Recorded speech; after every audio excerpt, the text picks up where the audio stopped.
So the oxidizer is an iron removal system, iron and manganese.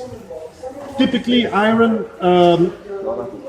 when iron is present in the water, typically it will be what we call clear water iron. It means that the iron is dissolved in the water. You don't see it. To remove it, one method to remove it is to oxidize the iron and to make sure that it is converted from dissolved iron into insoluble iron. So from a dissolved particle, it becomes a physical particle that you can filter out by means of a filter media. Now, in order to oxidize dissolved iron or manganese, what you need is two things. First of all, you need sufficient pH. pH needs to be at a certain level, but very important for the oxidation, you need something to oxidize the iron. It could be chlorine or ozone, but the most common way to do it, the most simple way to do it, is to inject or to add air. Air is a good oxidizer. Other manufacturers, what they typically do is they add an air injection system in front of the iron removal filter. So it could be a compressor, a venturi, something like that. In our case, we added the air injection system inside of the tank. Now the system is in service, and so in service we have an air pocket in the top section of the tank. When the water comes in, as it does now in service, it enters the tank in the top. It comes in contact with the compressed air and it gets super oxygenated, so very high concentration of dissolved oxygen. The dissolved oxygen will oxidize the dissolved iron into insoluble iron, and the berm media, the filter media, will remove the insoluble iron from the water. What we do when we backwash, when we backwash, so normally it will backwash every 3-4 days, depending on the water usage. But when we backwash, in the first cycle, the system goes into backwash, which means that the water goes down through the riser tube, enters the tank in the bottom, and starts to backwash the filter media. Now the air pocket, the air that is trapped inside of the tank, escapes, is released through the drain. So at this moment there's no air in the tank anymore. Of course, we want air in the tank during the service cycle, so what we are going to do in the second cycle of the regeneration, in fact it's a little bit like a softener. In the second cycle, a softener draws or sucks brine. In our case, we are sucking in air. I'll speed up the focus.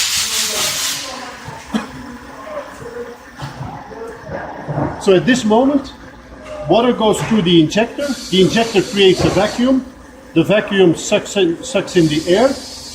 The water plus air enters the tank in the top, goes down through the riser tube to the drain. But what will happen is that the air will not go down through the air stays in the top section of the tank. And that's what you're going to see in a minute. You'll see that the water level starts going down because the tank is being filled with air. Here it's coming.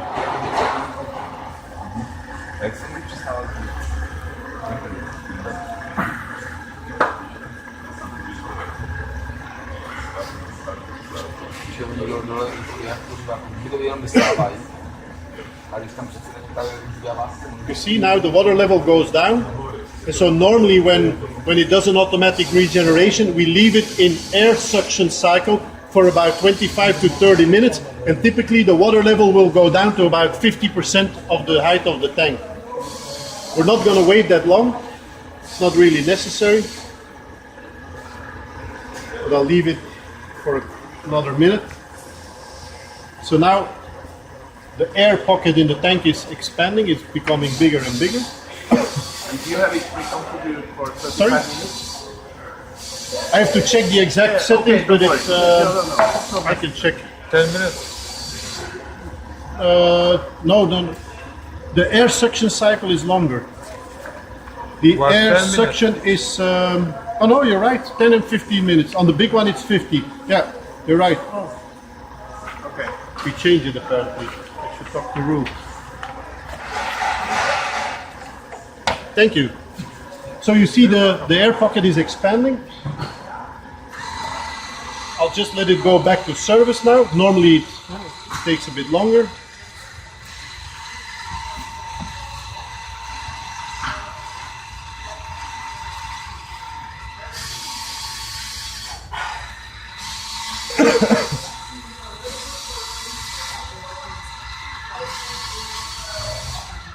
So now it's back in service. What will happen is when we put pressure on the system,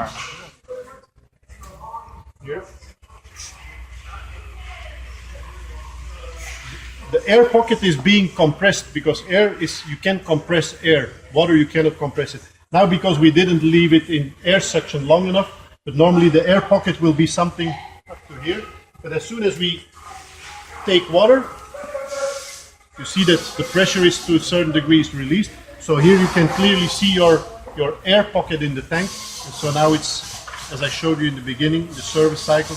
The water comes in, gets super oxygenated, oxidation of your dissolved iron through the filter media and out to the outlet, and it's filtered. So that's the oxidizer. Now, I told you that two things are important for iron removal. You need air, you need something to oxidize. In this case, we use air. But the other thing which is very important, iron removal, preferably you have a pH of at least 7, but preferably even a bit higher, 7.5. For manganese, even higher, 8.5, pH of 8 to 8.5. Now, typically, where will you have iron and manganese? It's in well water. If you have a private well, you may have iron or manganese in the water, and very often you will also have a problem with low pH. So if you install an oxidizer for iron removal, you have to make sure that the pH is high enough. If it's not high enough, you can use a pH neutralizer. How does the pH neutralizer work? Well, inside we have what we call a self-sacrificing media, which means it's a filter medium that dissolves in the water to increase the pH. The media can be two types. We have calcite, which is calcium based, or we have Corosex, and Corosex is magnesium based.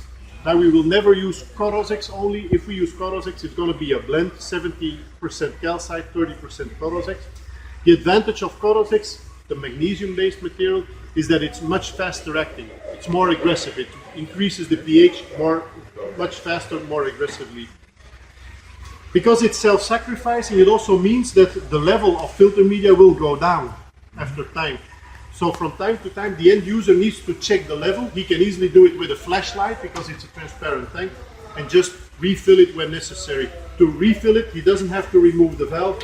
On the pH neutralizer, we have the special tank with the dome hole, so he can just refill filter material through the dome hole without having to take the valve off. That's the pH neutralizer. It will increase the hardness too. It will increase the hardness too, yeah. Oh, I don't know by heart. I can calculate if you want, but I don't know by heart. 5. Yeah, something like, certainly not 20 the German degrees. It also depends if you increase pH from 3 to 8, it's something different. But typically it will be from 5, 5.5 to 7, 7.5, and then it's a couple degrees. But I can give you the exact figures. And the man is asking if it's possible to over-increase the pH. Let's say with calcite, typically no. Calcite has the tendency to raise the pH to 7, 7.5 maybe, and then it stabilizes. Corosex, 7, 7.5 only? yes, calcite 7 to 7.5, neutral. Yes. Normally calcite is neutral. With Corosex, if the water is stagnant, if the water stays in the tank for a while, the pH can increase much higher. So for manganese, you usually use Corosex. Yes, calcite Corosex, which we call the pH neutralizer XL. Yes. And then we have the no-nitrate and the multi-mix. In fact, the no-nitrate works like a water softener. Can I say big washing? Sorry? Big washing. You can say big washing. Yeah? Outflow.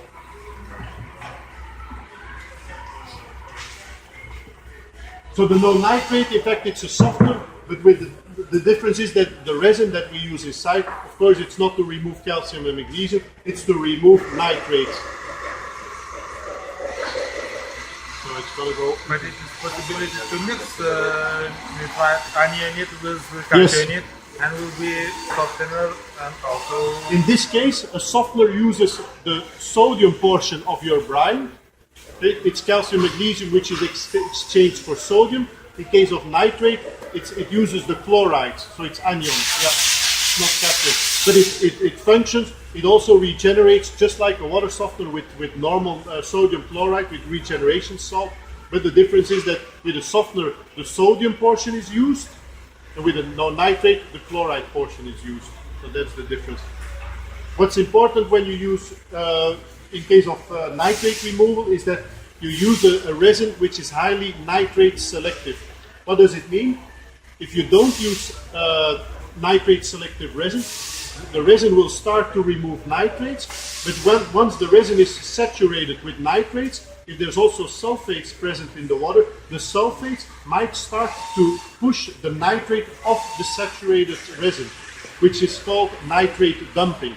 So if you don't use the proper resin, you might have a higher concentration of nitrate at the outlet than on the inlet. So that's dangerous. What's being called nitrate dumping.